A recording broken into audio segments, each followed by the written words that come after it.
व्यक्ति को मृत्यु के उपरांत कर्मों के आधार पर स्वर्ग या नरक की प्राप्ति होती है।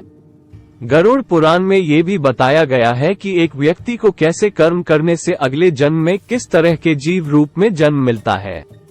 आइए जानते हैं। हिंदू धर्म में 4 वेद और 18 महापुराण है। इन महापुराणों में गरुड़ पुराण बहुत महत्वपूर्ण है, जो कि सनातन धर्म में किसी व्यक्ति की मृत्यु के बाद पढ़ा जाता है। गरुड़ पुराण में मनुष्य के कर्म का लेखा जोखा बताया गया है, जिससे मनुष्य के पाप और पुण्य निर्धारित होते हैं। इतना ही नहीं, गरुड़ पुराण में दी गई ये भी जानकारी दी गई है कि मरने के बाद मनुष्य अगले जन्म में महिला बनेगा या पुरुष, या फिर मनुष्य योनि से निकलकर उसे किसी कीड़े मकोड़े की जिंदगी मिलेगी। गरुड़ पुराण में दी गई जानकारी के अनुसार यदि कोई पुरुष महिला की तरह व्यवहार करता है तो वह पुरुष अगले जन्म का रूप लेकर पैदा होता है। जो व्यक्ति अपने किसी दोस्त को धोखा देता है या उसे ठगता है तो अगले जन्म में वह पहाड़ों पर रहने वाला गिद्ध बनता है। गरुड़ पुराण के मुताबिक जो व्यक्ति धर्म का पालन नहीं करता और हमेशा धर्म का विरोध करता है तो वह व्यक्ति अगले जन्म में कुत्ता या गधा बनता है।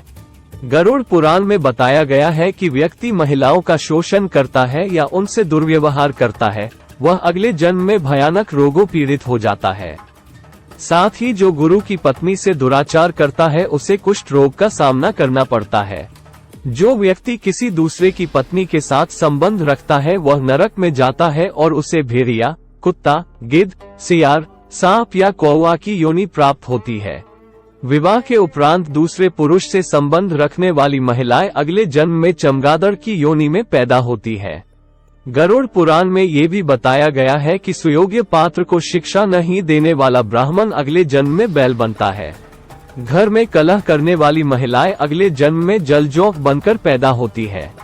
अपने माता पिता या भाई बहन को प्रताड़ित करने वाले मनुष्य को अगला जन्म तो मिलता है, लेकिन वह धरती पर नहीं आ पाते क्योंकि उनकी मृत्यु गर्भ में ही हो जाती है। महिला पर हाथ उठाने वाले व्यक्ति को अगले जन्म में कई तरह की बीमारियों से जूझना पड़ता है। जो व्यक्ति हर समय भगवान का नाम लेता है और उनकी उपासना करता है उसे सभी चिंताओं से मुक्ति मिल जाती है। साथ ही जीवन के अंतिम क्षणों में भी जो राम का नाम जपता है वह जन्म मृत्यु के चक्र से मुक्त होकर मोक्ष प्राप्त कर लेता है।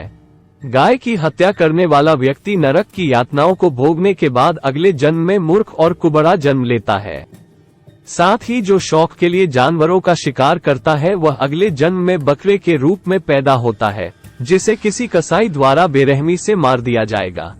दोस्तों, अगर आप ऐसी ही और चीजों के बारे में जानना चाहते हैं तो आज ही हमारे चैनल को सब्सक्राइब करें, इस वीडियो को लाइक करें और अपने दोस्तों और परिवार के साथ शेयर करें।